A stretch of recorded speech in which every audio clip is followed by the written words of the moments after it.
আসসালামু আলাইকুম ভিউয়ার, সবাই কেমন আছেন? নিশ্চয়ই ভালো আছেন। তো আগামীকাল ১৬ই ডিসেম্বর মহান বিজয় দিবস। আমরা সকলেই জানি।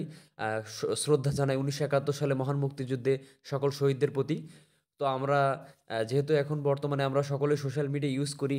তো আপনি কিন্তু চাইলে বিজয় দিবসের এরকম শুভেচ্ছা পোস্টার কিন্তু আপনি একটা শেয়ার করতে পারেন আপনার বন্ধুদের সাথে। শুভেচ্ছা বিনিময় করতে পারেন। আপনি এরকম সুন্দর আপনার স্ক্রিনে দেখতে পাচ্ছেন এই ধরনের ১৬ই ডিসেম্বরের উপলক্ষে যে আপনি দেশবাসীকে এরকম বিজয়ের শুভেচ্ছা জানাতে পারেন আপনার নিজের ছবি দিয়ে। তো এটা কিভাবে তৈরি করবেন খুব সহজে আপনাদের দেখিয়ে দিব। আপনার হাতে থাকা স্মার্টফোন দিয়ে কোনো কিছু করা লাগবে না। জাস্ট আপনারা চলে আসবেন, আপনাদের দেখিয়ে দিই। আপনারা প্লে স্টোরে চলে যাবেন। প্লে স্টোরে গিয়ে জাস্ট সার্চ করবেন পিক্সেল ল্যাব নামে একটা অ্যাপস আছে। অর্থাৎ বর্তমান নাম যেটা পিক্সার এডিটর, আমি বরাবরই আগে থেকে বলে আসছি। এই যে পিক্সেল ল্যাব অ্যাপসটা, জাস্ট এই অ্যাপসটা ইনস্টল করে নিবেন। ইনস্টল করার পরে জাস্ট সিম্পলি ওপেন করবেন। ওপেন করলে আপনারা দেখুন এই পোস্টারটা কীভাবে ডিজাইন করবো। আমি ২ টা পোস্টার আপনাদের সাথে শেয়ার করব। আপনাদের যেটা ভালো লাগে আপনারা করতে পারেন। তো পিক্সেল ল্যাবটা ওপেন করার পরে আপনারা কি করবেন আগে বলি, আমার ভিডিও ডেসক্রিপশন বক্সে দেখুন একটা পিএলপি ফাইল আমি এখানে দিয়েছি। তো আপনারা সেই পিএলপি ফাইলটা ডাউনলোড করে নেবেন। ডাউনলোড করে এখান থেকে 3 বার মেনু থেকে ওপেন পিএলপিতে ক্লিক করে এখান থেকে আপনার গ্যালারি থেকে যেখানে পিএলপি ফাইলটা ডাউনলোড হবে জাস্ট এটা ক্লিক করে এই ওপেন অনলি বা ওপেন অ্যাড যেকোনো একটা দিবেন। দিলে এরকম একটা ইন্টারফেস আপনাদের সামনে শো করবে। তো এখান থেকে এটা কাস্টমাইজ সব কিছু করতে পারবেন। এই যে দেখুন আমার ফটো আছে, এটা রিমুভ করতে কীভাবে ভিডিওটা আগে মনোযোগ দিয়ে দেখুন, তারপরে আপনারা ডাউনলোড করবেন। তো এখান থেকে দেখুন এই যে ডাইন সাইডে যে 3 ডটের নিচে এই যে এই চিহ্নটাতে ক্লিক করবেন। এখানে দেখুন 4টা 5টা অপশন, সবগুলো কিন্তু লক করা। তো আমার প্রোফাইল পিকচারটা চেঞ্জ করার জন্য, আপনার পিকচার দেওয়ার জন্য জাস্ট এই লকটা আনলক করে নিবেন। করে আবার এখানে ক্লিক করবেন।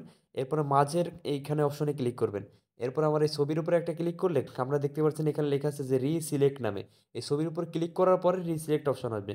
জাস্ট রিসিলেক্টে ক্লিক করে গ্যালারিতে থেকে আপনার যে কোনো একটা ফটো, যে ফটোটার ব্যাকগ্রাউন্ড রিমুভ আপনারা background dot busy remove dot busy ওয়েবসাইটে যে আপনার বা যে কোনো মাধ্যমে আপনি আপনার ফটোর একটা ব্যাকগ্রাউন্ড রিমুভ করে সেই ফটোটা, কাঙ্ক্ষিত ফটোটা এখান থেকে সিলেক্ট করে দিয়ে দিবেন। তো এটা ফটোটা সিলেক্ট হয়ে গেলে আবার এটা লক করে দিবেন যাতে না নড়ে। এরপরে দেখুন এখানে আমার নাম আছে, এই নামটা লকও করতে পারেন, আনলকও করতে পারেন। না করে এখানে ক্লিক করে এটা ডাবল টিপ করলে এই যে নাম লেখার অপশন পাবেন। আপনার নাম যদি অন্য কিছু হয়, আপনি থাকলে এখানে সে নামটাও লিখে দিতে পারেন। চাইলে ইংলিশেও লিখে দিতে পারেন, এমন কোনো কথা নেই যে বাংলায়, যেহেতু সব কিছু বাংলায় বিজয় দিবসের শুভেচ্ছা, সেরকম আপনি আপনার ইচ্ছা মতো এখানে নামটা এডিট করে দিতে পারবেন। তো সবকিছু কমপ্লিট হয়ে গেলে আপনারা জাস্ট এই যে উপরের ডান সাইডে, এই যে বাম সাইডে দেখতে পাচ্ছেন, এখানে ক্লিক করে সেভ অ্যাজ ইমেজে ক্লিক করে এখান থেকে কাস্টম থেকে আল্ট্রা ক্লিক করে আপনারা জাস্ট সেভ টু গ্যালারি করলে আপনাদের গ্যালারিতে ফটোটা সেভ হয়ে যায়, পোস্টারটা। এরপর আরেকটা পিএলপি ফাইল আপনাদের দেখায়, এখান থেকে 3 ডট মেনু থেকে পিএলপি, এই যে আরেকটা পিএলপি ফাইল আপনাদের দেখাচ্ছি, আপনারা এবার খেয়াল করুন। এই পিএলপি ফাইলটাও সেম।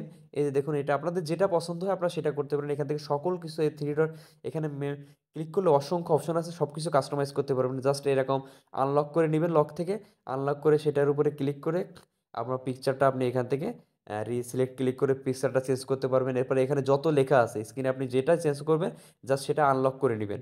এই যে আপনার ধরেন এইটা চেঞ্জ করবেন, আপনি এটার উপরে ক্লিক করে এটা আপনি আপনার গ্রামের নাম, ওয়ার্ডের নাম, এগুলো আপনি আপনার ইচ্ছা মতো দিতে পারেন। তো আমি আমার মতো দিয়ে দিলাম। তো আপনারা আবার এটা লক করবেন, দেওয়া হয়ে গেলে এরপরে সব মানে যে অপশন আপনি এখান থেকে চেঞ্জ করতে চান চেঞ্জ করতে পারবেন। মানে এটা জাস্ট তৈরি করা। আপনি আপনার পিকচারটা দিবেন আর এখানে আপনার নিচে এই যে আপনার নামটা এটা চেঞ্জ করবেন, এখান থেকে আপনার নামটা দেখবেন এই যে নাম, এই নামটা লিখে দিবেন। লিখে জাস্ট আগের মতো এখান থেকে সেভ অ্যাজ ইমেজে ক্লিক করলে আপনার তৈরি হয়ে যাবে খুব সহজে। আপনার কিছুই করা লাগবে না। জাস্ট ভিডিও ডেসক্রিপশন বক্স থেকে ২ টা পিএলপি আমি দিয়ে দিয়েছি। আপনারা সেটা ডাউনলোড করে নিবেন। ডাউনলোড করে যেটা পছন্দ হয়, তো স্ক্রিনে দেখতে পাচ্ছেন এই ২ টার যেকোনো একটা দিয়ে আপনারা আপনার গ্যালারি থেকে আপনারা এই ধরনের বিজয় দিবসের পোস্টার ডিজাইন তৈরি করতে পারবেন। তো আশা করি ভিডিওটা ভালো লেগেছে। অবশ্যই ভালো লাগলে বন্ধুদের সাথে শেয়ার করবেন এবং টেক্সটাইলস চ্যানেলটি সাবস্ক্রাইব করে সাথেই থাকবেন। ধন্যবাদ সকলকে।